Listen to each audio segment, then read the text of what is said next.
চুলায় রান্না বসিয়ে কিভাবে সংসারের সমস্ত কাজগুলো আমি করি সেটাই আজ আপনাদের মাঝে শেয়ার করব।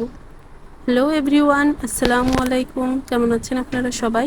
আশা করছি আল্লাহর রহমতে অনেক ভালো আছেন। আমিও আলহামদুলিল্লাহ বেশ ভালো আছি। কাছে এবং দূরে, দেশ এবং দেশের বাহিরে যে যেখান থেকে আমার আজকের এই ব্লগ ভিডিওটি দেখছেন তাদের সবাইকে স্বাগতম। Welcome to my channel and welcome to my new blog video. তো আজ আমি আপনাদের মাঝে শেয়ার করছি সকালে কিভাবে খুব তাড়াহুড়ো করে ঘরটাকে গুছিয়ে নিয়ে আমি স্কুলে চলে যাই। যদিও আজকে শনিবার ছুটি, কিন্তু তারপরেও আমাদের স্কুলে আজকে রেজাল্ট দিবে, তো যার কারণে ভাবলাম একটু শেয়ার করি সকালের কাজগুলো আর কি। তো রান্নাবাড়া ছাড়াই আমি কিন্তু সকালের শুধু অন্যান্য কাজগুলো আপনাদের মাঝে শেয়ার করছি, আর এছাড়াও কিন্তু আমাকে রান্না করতে হয়। তো আজকে তেমন কিছু বিশেষ রান্না করছি না, যার জন্য রান্নাটা শেয়ার না করে আনুষঙ্গিক কাজগুলো দেখাই দিচ্ছি। তো এই বেডে আসলে কোনো খাট নেই, যার জন্য এটা নিচেই পেতে রাখি। আর বালিশের কভারগুলো আসলে বেশ ময়লা হয়েছে, যার জন্য ভাবলাম একটু ধুয়ে দিই। তো যে কারণে আর কি পচা পচা জিনিস দিয়ে আমি সাজিয়ে নিচ্ছি। আমার কাঁথাটা দেখতে আহামরি সুন্দর না, কম্বলটাও ভালো নেই। তো যাই হোক, জিনিস যেমনই হোক একটু পরিষ্কার আর গুছিয়ে রাখলেই কিন্তু অনেক সুন্দর দেখায়। আর হ্যাঁ, এই বেডশিটটা কিন্তু আমি নিজের হাতে কাজ করেছি। কেমন লেগেছে প্লিজ জানাবেন। আর এটা কিভাবে করেছি সেটা জানতে চাইলে আমার আগের ভিডিওতে চেক করতে হবে। সেটা চেক করলেই এর সেলাই সহ ফুল ভিডিও সব কিছুই দেওয়া আছে। এটা আমি কিভাবে কি করেছি সব কিছুই দেওয়া আছে, আপনারা চাইলে দেখে নিতে পারেন। তো ওই রুমটা আমি সুন্দর করে গুছিয়ে নিয়েছি।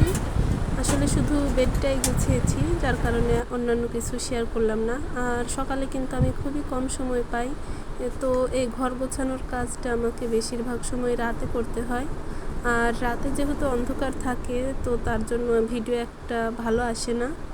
তো আজ যেহেতু সকালেই একটু পরিষ্কার করে নিচ্ছি, তো ভাবলাম একটুখানি শেয়ার করি যতটুকু পারি আর কি। তো সেই অনুযায়ী একটু ভিডিও করছি, আবার মাঝে মধ্যে গিয়ে তরকারি নেড়ে চেড়ে রেখে আসছি। আসলে মাটির চুলায় রান্না করছি, তো যার জন্য একটু এদিক সেদিক হয়ে যাচ্ছে। তো যাই হোক, এবার আমার যে রুমে খাট আছে সেই ছোট্ট রুমটাই গুছিয়ে নিচ্ছি। আসলে এই রুমে তেমন কোনো ফার্নিচার নেই, জাস্ট খাট আর ওয়ার্ড্রোব আর কি। তো খুবই ছোট রুম, আশা করছি আপনারা বুঝতেই পেরেছেন। এই যে একটা খাট দিয়ে এই রুম শেষ। তো এরপর আমি ঘর দুটোকে ঝাড়ু দিয়ে থালা বাসন ধুয়ে উপর করে রাখছি। আর এখানে একটা কথা বলে রাখি, ভিডিওটির এই পর্যন্ত যারা দেখেছেন তারা প্লিজ ভিডিওটির কোথাও কোনো অংশ ভালো লেগে থাকলে প্লিজ একটা লাইক দিয়ে রাখবেন। আর যদি খুব বেশি ভালো লেগে থাকে কমেন্ট করে জানাবেন। আর যারা আমার চ্যানেলের নতুন তারা প্লিজ আমার চ্যানেলটিকে সাবস্ক্রাইব করে রাখবেন। আর যারা অলরেডি কাজটি করে রেখেছেন তাদেরকে অসংখ্য ধন্যবাদ। তো দেখুন, কথা বলতে বলতে কিন্তু থালা বাসনগুলো উপর করে রেখেছি। আর তারপর এই যে জুনাইদের ছোট ছোট ড্রেসগুলো কিছু কেচে দিয়েছি আর কি। আসলে এগুলো ধুয়ে নেওয়াই সময় পাই না, তো আজকে একটু ধুয়ে আপনাদের মাঝে শেয়ার করছি।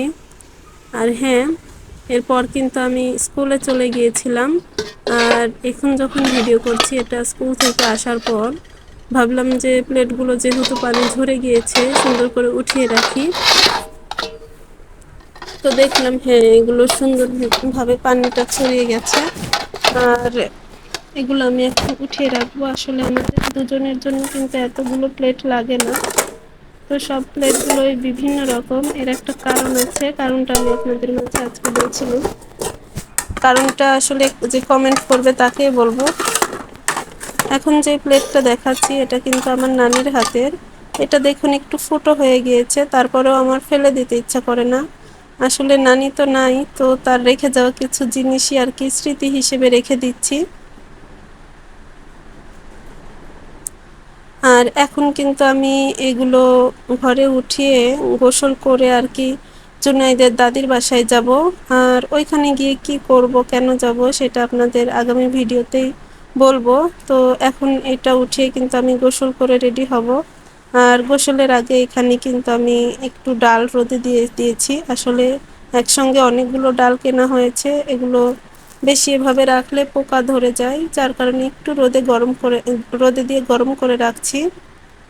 তো আজকের ভিডিওটি এই পর্যন্তই।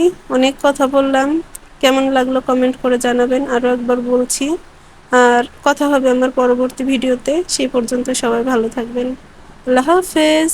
আসসালামু আলাইকুম।